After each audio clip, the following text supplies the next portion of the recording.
Jared Polin, FroKnowsPhoto.com, and we're moving into another super secret project.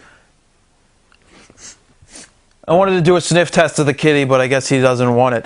We're moving into another super secret project, and that's video. That's DSLR video, because a lot of people are getting digital SLRs that allow you to capture video. So I wanted to go through, I wrote it down here, 5 things to think about when you're starting to shoot video with your digital SLR.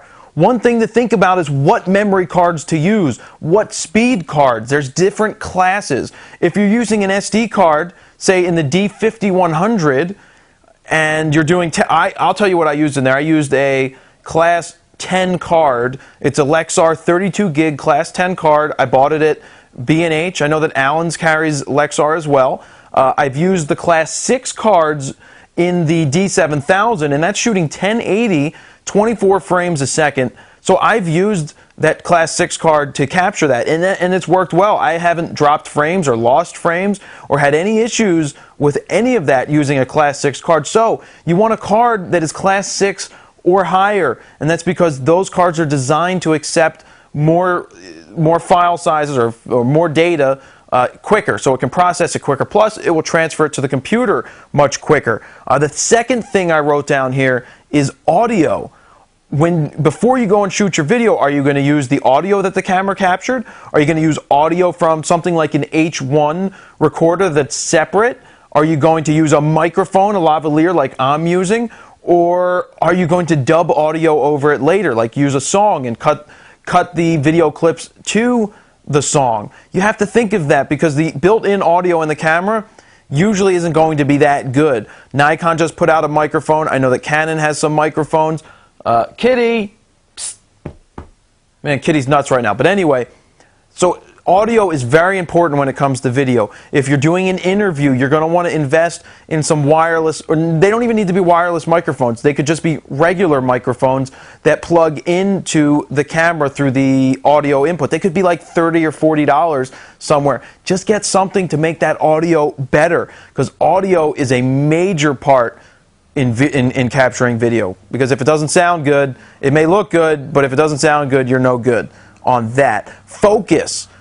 Is your subject going to be stationary and still, or are they going to be moving? Because if they're moving, you got to think about, should I be on a tripod? Can I handhold this? Can I get away with this? Because you're not going to get away with the autofocus in the camera. You really need to work on using your follow focus, using your, well, you're not going to have a follow focus, but using the manual ring to do your focusing. You're going to get used to things like that. So focus is an important thing. If you're sitting and doing an interview, you're going to want to be on a tripod. You're going to want to lock your focus in, because that's just really what you're going to do. You don't want to handhold it the whole time, because that may not work. I'm going to put in more detail later when I write up this article.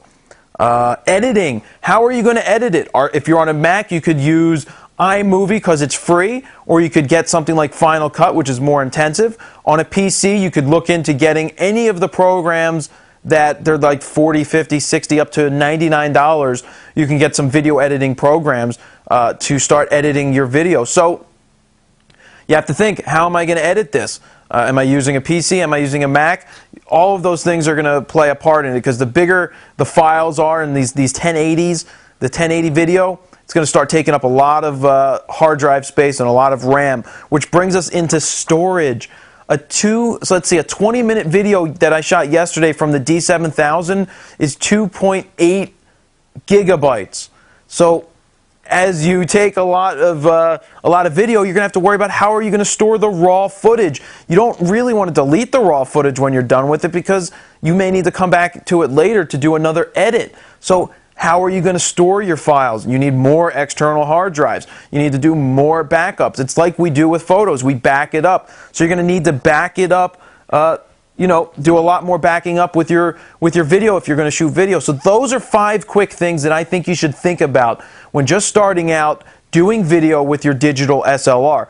Check out the article on FroKnowsPhoto.com. It's going to go into more detail about what I think you need to focus on. Jared Polin, FroKnowsPhoto.com. See ya!